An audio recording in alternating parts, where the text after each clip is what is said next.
హైదరాబాద్ కి పెను ముప్పు తప్పింది. ఇటు తెలంగాణ కౌంటర్ ఇంటెలిజెన్స్, అటు ఏపీ పోలీసుల జాయింట్ ఆపరేషన్ ముష్కర మూకకి షాక్ ఇచ్చింది. ICC sketch made in Vizianagaram భగ్నమైంది.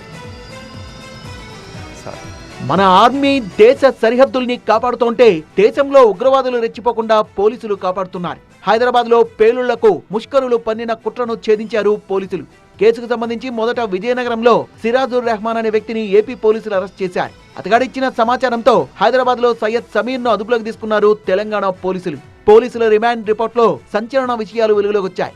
Siraj, Sameer ఇద్దరు ఇన్స్టా, టెలిగ్రామ్ లో 6గురితో ఓ గ్రూప్ ను క్రియేట్ చేశారు. టీంలో వాళ్ళిద్దరితో పాటు కర్ణాటక, మహారాష్ట్రకు చెందిన యువకులు ఉన్నారు. ఈ 6గురి గ్యాంగ్ 3 రోజుల పాటు హైదరాబాద్ లో సీక్రెట్ మీటింగ్ పెట్టుకున్నారు. సౌదీ నుంచి ఐసిస్ హ్యాండ్లర్ ఇచ్చే ఆదేశాలని ఎలా అమలు చేయాలి అనే దానిపై టెర్రర్ గ్యాంగ్ పన్నాగాలు పన్నింది. టిఫిన్ బాక్స్ బాంబుల్ని తయారు చేయాలని సిరాజ్, సమీర్లకు ఆదేశాలు జారీ అయ్యాయి. బాంబులు పెట్టే టార్గెట్లు గుర్తించాలని మిగతా 4గురిని ఐసిస్ హ్యాండ్లర్ ఆదేశించాడు. అమెజాన్ లో టిఫిన్ బాక్సులు, వైర్లు, రిమోట్ సెల్స్ ఆర్డర్ చేశాడు సిరాజ్. టిఫిన్ బాక్స్ బాంబ్ తో హైదరాబాద్ లో ట్రయల్ రన్ వేద్దామనుకున్నారు. పైనుంచి ఆదేశాలు రాగానే ప్లాన్ అమలు చేసేందుకు సిద్ధమైన టైంలో పోలీసులకు దొరికారు. సిరాజ్ పై 6 నెలల పాటు నిఘా పెట్టిన ఏపీ ఇంటెలిజెన్స్ పక్కా ఆధారాలతో అతగాన్ని అరెస్ట్ చేసింది. తన నుంచి భారీగా పేలుడు పదార్థాలని స్వాధీనం చేసుకున్నారు. Ammonium nitrate, sulphur, aluminium powder seize చేశారు. సిరాజ్ ఇచ్చిన సమాచారంతో సమీర్ అరెస్ట్ అయ్యాడు. వీళ్ళిద్దరూ కలిసి బాంబుల్ని ఎలా తయారు చేయాలో సోషల్ మీడియాలో చూసి నేర్చుకున్నారు. ఉగ్ర కుట్రను అమలు చేసేందుకు సిరాజ్, సమీర్లకు నిధులు ఎవరు సమకూర్చారనే కోణంలో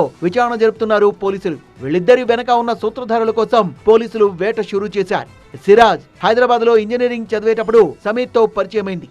ఇద్దరు అల్ హింద్ ఇత్తెహాదుల్ ముస్లిమీన్ పేరుతో ఓ సంస్థను కూడా ఏర్పాటు చేశారు. సిరాజ్, సమీర్లకు 14 రోజుల కస్టడీ విధించింది విజయనగరం కోర్టు. నిందితులు ఇద్దరిని విశాఖ సెంట్రల్ జైలుకు తరలించారు పోలీసులు.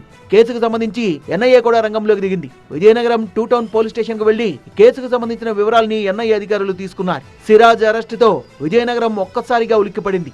ఉగ్రతీగా లాగితే ఇంకెన్ని టెర్రర్ డొంకలు కదులుతాయో చూడాలి.